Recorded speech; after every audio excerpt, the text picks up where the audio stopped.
Ya pemirsa, terima kasih Anda masih menyaksikan Dokterku Elsinta hanya di Elsinta TV. Masih dengan Dr. Eki M. Raharja MS SPGK di Rumah Sakit Royal Taruma untuk hari ini khusus membahas mengenai nutrisi pada diabetisi. Bagi Anda yang ingin bertanya langsung ke Dr. Eki di 021 2520 666. Baiklah Dr. Eki, lanjutkan kembali begitu ya. Mengenai tadi kan penjelasannya mungkin disambung kembali mengenai tadi sayur dan buah gitu kan dimakannya duluan. Baru setelah itu mungkin karbonya ya dok ya, karbohidratnya. Nah, kalau dilanjutkan kembali, sebenarnya kalau mau dibahas lebih detail lagi nih, pilihan kan ada nih kalau karbohidrat bagusnya ini gitu kan, protein juga nanti seperti ini, lemak juga lemak nabati lah, lemak hewani lah. Nah, kalau khusus untuk diabetes ini kan tadi kan perlu ada yang mungkin sebenarnya boleh gitu kan, apa saja, tapi kan dibatasi lah gitu kan. Kira-kira mungkin seperti apa, dan tadi dipecah-pecah, dicicil makanya tadi kan prinsipnya seperti itu. Mungkin bisa lanjutkan kembali. Kalau sayuran dan buah sih saya kira tadi udah dijelaskan ya, sayuran boleh makan bebas, kemudian buah itu karena dia tetap manis, kita anjurkan pilih yang banyak airnya. Kemudian aturan makannya tadi 136 ya, udah jelas, yang kecil-kecil boleh 6 sampai 8. Kemudian bagaimana dengan karbonya? Nah, karbo ini sekarang itu beras kita yang kita konsumsi itu pulen kan. Nah, itu jeleknya apa? Dia gampang sekali diserap. Tapi kalau dibarengi dengan makan sayuran dulu dan buah lumayan. Tapi jauh lebih baik kalau dia mau menggunakan beras merah. Kenapa? Beras merah itu memang rasanya tidak enak. Sama lah seperti obat juga nggak enak. Ya, tapi orang makan kan kalau obat. Tapi kalau beras merah dia maunya beras yang bisa dinikmati. Sebetulnya beras yang betul tuh yang masih ada kulit arinya. Jadi kalau zaman dulu ditumbuk kan, kita susah nyari beras seperti itu. Kenapa?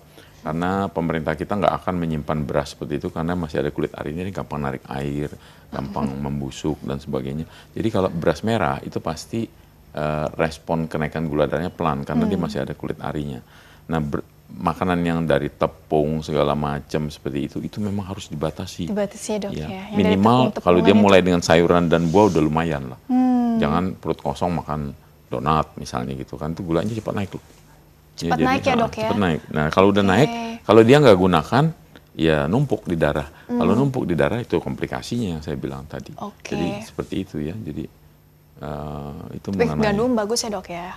Boleh ya. Boleh. Tapi tetap itu dari tepung jangan berlebihan. Kalau yang dari tepung tetap lah. Yang jenis-jenis seperti itu mie, bihun, kue tiaw, spaghetti, makaroni, yang begitu-begitu tuh jangan berlebihan. Sayurnya harus banyak. Jadi kalau makan mie misalnya, mie-nya separuh masukin situ sayurnya yang banyak gitu ada ya. sayuran, jadi itu. Dia jangan gampang dominasi tepungannya ini gitu ya. Jadi dia nggak gampang diserap, ya kan? Jadi akalinnya begitulah yang buat masyarakat lebih gampang seperti itu daripada mesti timbang. Ini pilih makanan yang ini, pilih makanan. Semua boleh kok, saya bilang tadi semua boleh kok. Ya asal kita balik makannya, ya seratnya dulu untuk supaya glycemic responnya nggak tinggi gitu. Terus kalau yang tadi pilihan lemaknya juga lemak ini begini, pada orang apalagi diabetesnya tidak terkontrol ya, di awal-awal itu biasanya ya udah terjadi hipertrigliseridemi kita bilang kan. Jadi lemak sebaiknya kita ikuti aturan dari NCAP, National Education Cholesterol Program, itu dia menyarankan lemak tetap nggak boleh lebih dari 30% dari kalori yang kita konsumsi seluruhnya. Nah, berapa banyak? 7% kira-kira lemak jenuhnya, jadi sedikit.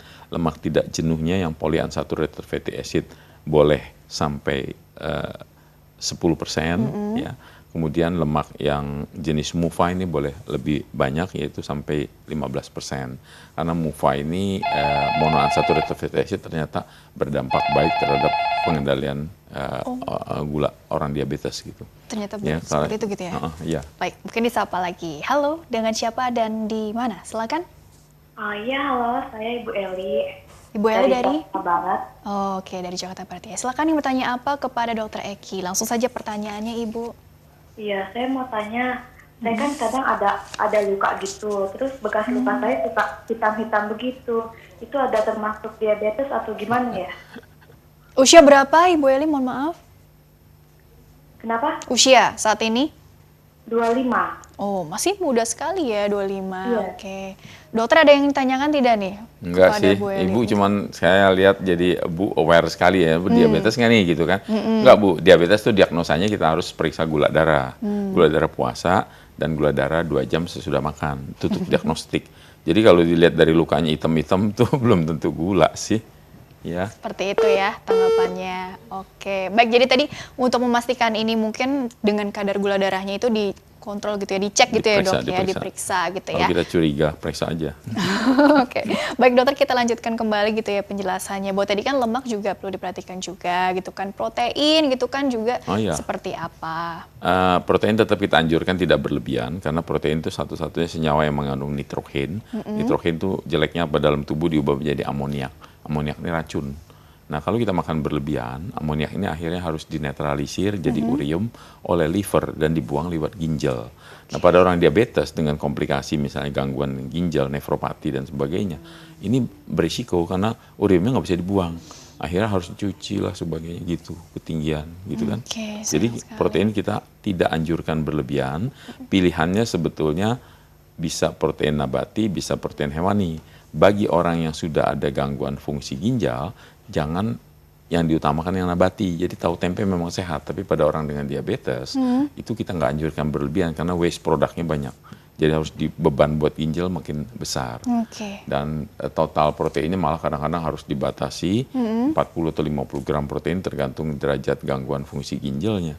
Oke, itu kalau yang ada gangguan fungsi ginjal ya dok ya. Nanti dokter yang akan menentukan berapa protein yang dia butuhkan dan sebagainya. Baiklah dokter, kita istirahat dulu sejenak, kalau kita lanjutkan kembali ya. Dan pemirsa jangan kemana-mana, tetaplah bersama kami akan kembali sesaat lagi.